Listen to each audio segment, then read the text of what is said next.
In today's training, we will be looking at how to use Voyant when you are planning for the next generation of investors. The goal of Voyant is to achieve and visualize a long-term plan for your client that accounts for goals, market fluctuations, and changing life needs. Voyant is the perfect tool to take a long-term view of your client's financial health and help them stay on track to meet their goals. In order to do this, I'm going to start from scratch today and create a client and build out their plan. So I'm going to, from my home screen, click the plus button in the bottom right-hand corner and create this client. So we're going to give this client a name and a date of birth. I'm going to start the plan January 1 of this year and give them an estimated retirement age of 65. Clicking done, this is going to open up a plan in Voyant, and what we need to do now is add in the rest of the family. I'm going to click my plus button again in the bottom right and go to people. I'm going to enter in her spouse. This is going to be Jim. Give him a date of birth. And we're going to save and add another and enter in their child. Clicking done, we should now be able to click this bottom arrow here and see all three people in the plan and their years of birth. And what I want to do now is start building out their expense profile and future goals, and then we will add income and assets on top of that. So I'm going to start by entering in their current living expenses, and we're going to do that by going to expenses, multi-year, and we'll give that an amount of $6,000, and I want those living expenses to fall out of the plan when Jim retires. I'm going to click done there. You can see the red in the pre-retirement years. This is going to reflect the expenses we've just entered.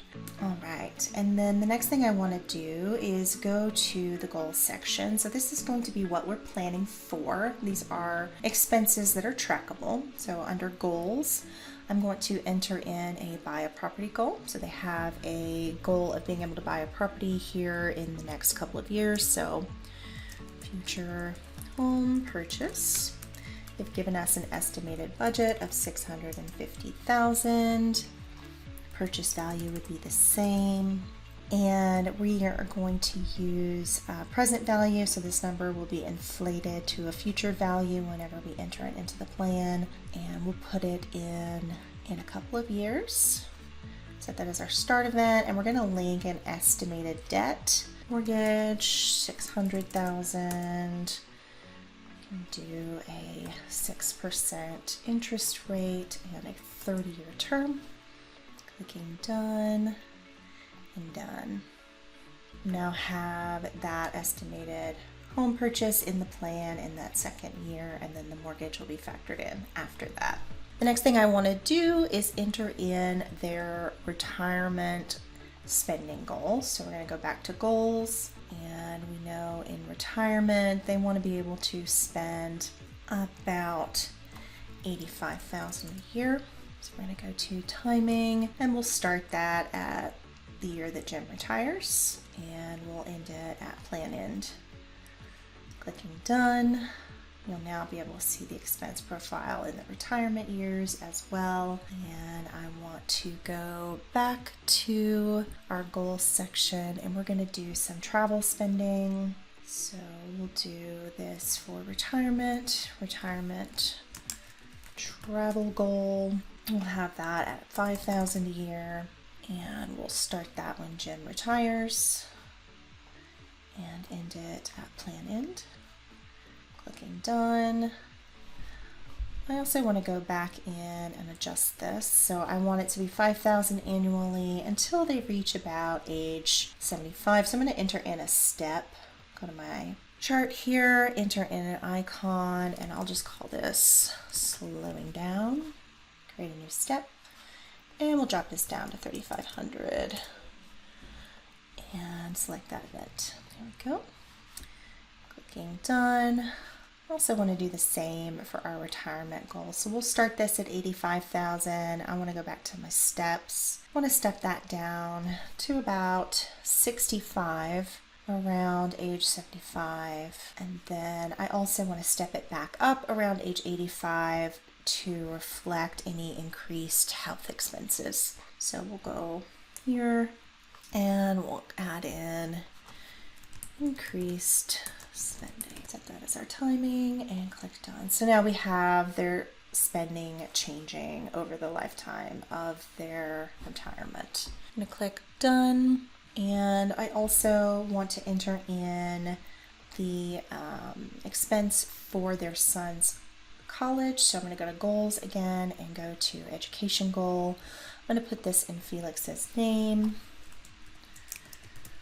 and we're going to give this an amount of $20,000. Go to timing. It'll automatically default to when Felix should be 18. So you can click yes and click done to save that.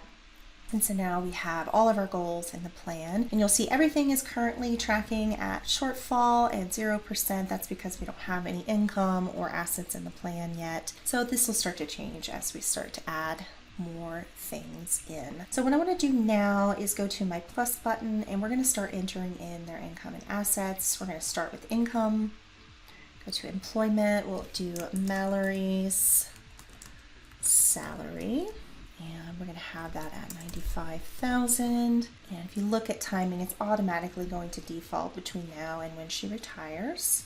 We're going to click done, add in spouse's income, Jim, and we're going to click done to save that as well.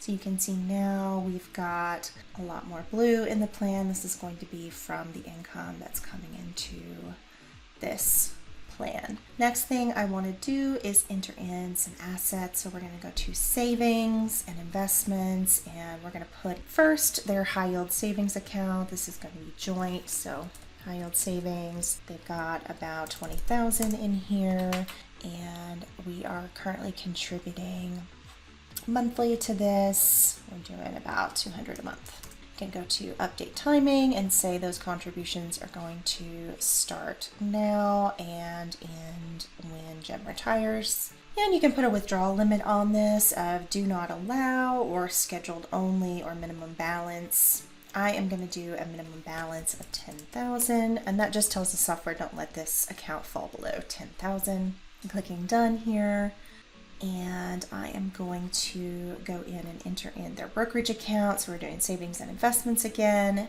This is a joint brokerage. So the brokerage account has 85,000 in it. They're not currently contributing anything, and I want to change the growth rate on this to 9. And I want to step that down at retirement. So let's go to growth, and we'll step that down to 6% to reflect a more conservative portfolio. And we can move that at Jim's age 65. Clicking done and done. So now we should start seeing in the retirement phase, we're going to be drawing down from that brokerage account to fulfill expenses. And you can see that here in the light blue. That's that taxable savings that we just entered. The next thing I want to do is go to my plus button and start entering in their qualified accounts. So I'm going to go to the retirement section, retirement plan, and we're going to do Mallory's Roth 401k. And we'll do a balance of 55,000, cost basis of 1,500. I'm going to zero out the fee rate, and I'm going to change the contributions to a percent of her income. So we'll do 8%. 100% of that is going into the Roth. The employer is contributing up to 6%, and we're linking it to her salary there. And then I'm going to do the same thing under growth. I want to make sure that this is a little bit higher now, and then we can step it down later.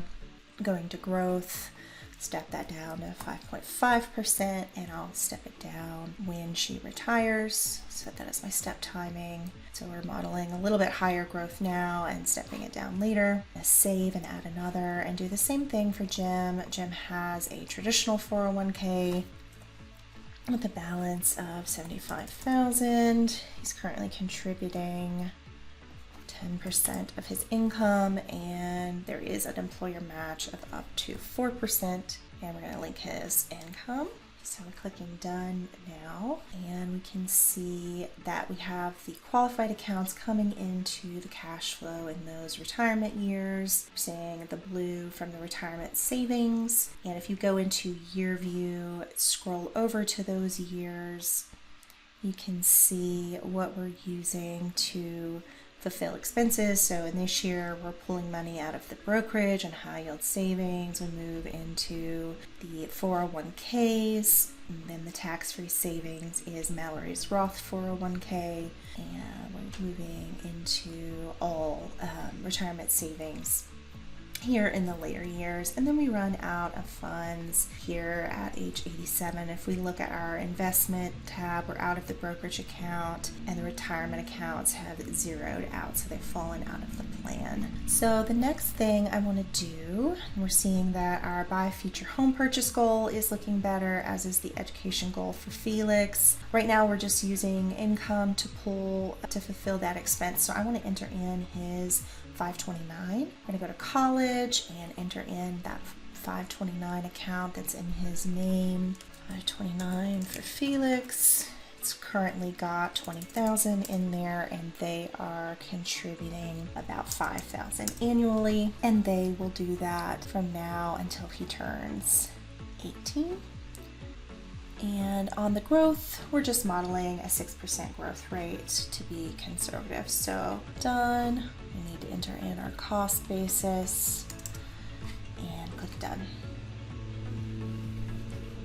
So we should now see a little bit of an improvement in some of these other goals. And what we need to do now is start thinking about how we can help our clients achieve all of these goals that we are currently planning for. So if we look at our timeline, we have a little bit better picture of what we're planning for, what our goals are.